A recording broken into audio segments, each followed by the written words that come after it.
সঞ্জিদা আক্তার বলেছেন, লুডো খেলা কি সম্পূর্ণ হারাম নাকি মাকরুহ?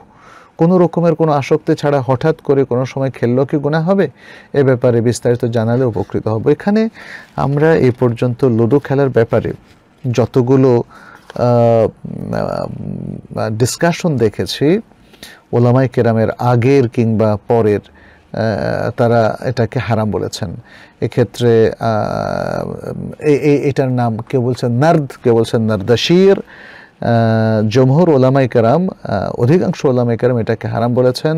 একটা ডিসকাশন, হাদিসের একটা ডিসকাশন, সেই ডিসকাশনের আলোকে ইবনে আব্দুল বার বলছেন এই হাদিস দ্বারা নার্দ বা লুডো খেলা হারাম হওয়া সাব্যস্ত হয়। হাদিসটা তিনি এখানে উল্লেখ করেননি।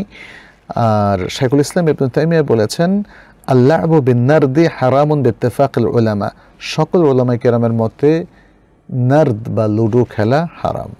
যাই হোক, আমরা তাহলে যেটা দেখতে পাচ্ছি, এই খেলাকে প্রায় সকল ওলামায়ে কেরাম হারাম বলেছেন।